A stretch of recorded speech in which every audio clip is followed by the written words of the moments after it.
Hey guys! Welcome to our presentation about federal student loan policy. I'm Estelle. And I'm Elena, and today we're going to be doing a Q&A because you might be wondering, what is that? What's behind all of this? How might this affect me?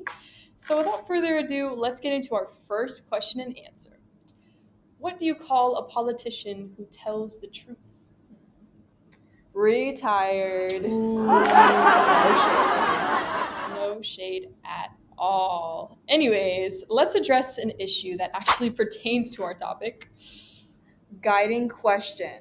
So, how will the One Big Beautiful Bill Act being implemented potentially affect federal student loan policies?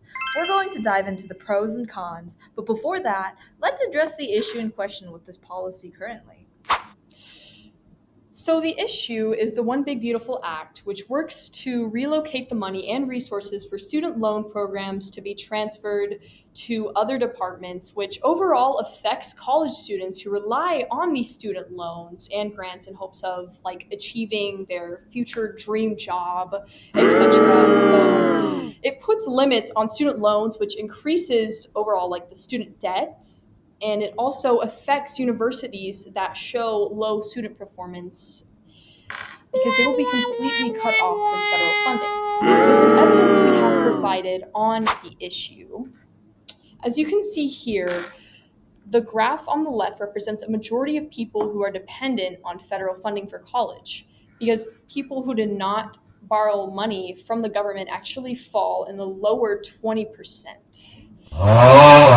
The graph on the right shows the caps put in place by the One Big Beautiful Bill Act. And on the very right of this graph, it demonstrates the caps being around 20,500 annually for non-professional graduate students, professional graduate students, etc. And I'm sure most of us in this class know someone or even are someone who is using the federal funding yourself for college. So this demonstrates the dramatic impact it could have on many people in college. So now for the key factors.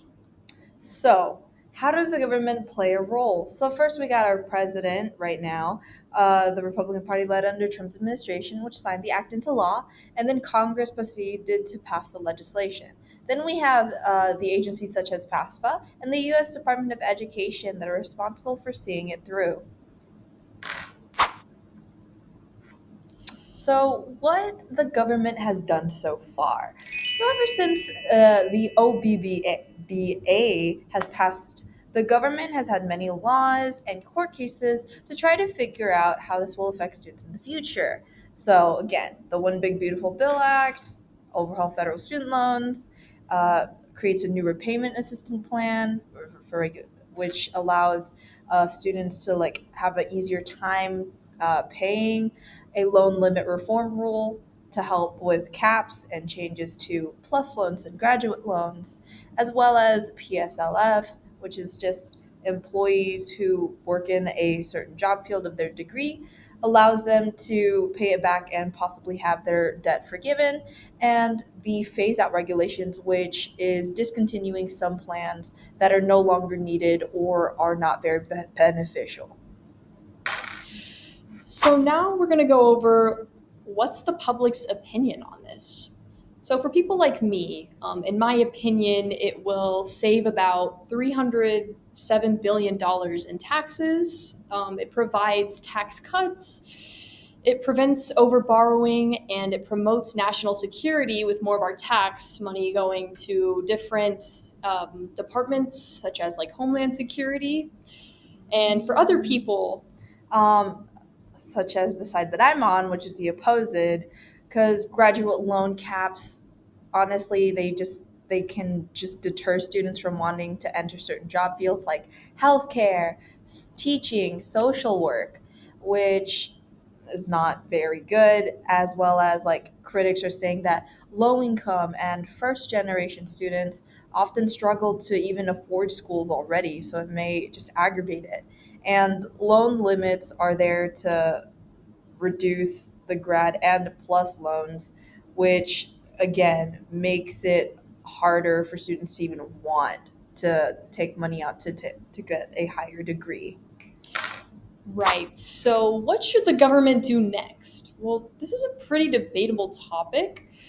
If you're in support of it, you may want to support the newly introduced repayment assistant program, which we went over a little bit earlier. But it's said to limit how much students may borrow from federal government, reverse some of the system repayments, ensure borrowers can pay their debts, and provides a new accountability framework to deny student loans for colleges with poor outcomes. This can be a good and bad thing.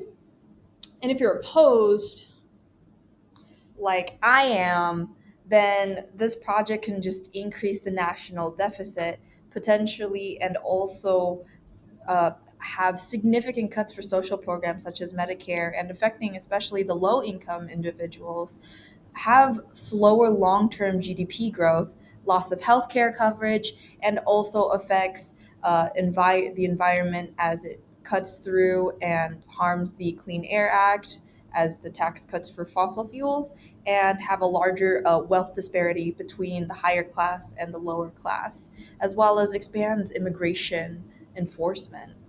right. So now we get to the fun part. We hope you were able to gain some knowledge about the topic and maybe an opinion. So we have a poll here. If you want to go ahead and scan that with your phones or whatever device, it's agree or disagree. And later on, we'll put the QR code back so y'all can scan it. But Right. And this is our works cited page. Here's some of the main work that is composed of an academic basis and government websites that we used. awesome. Thank you guys so much for listening. We really hope you liked it. Bye.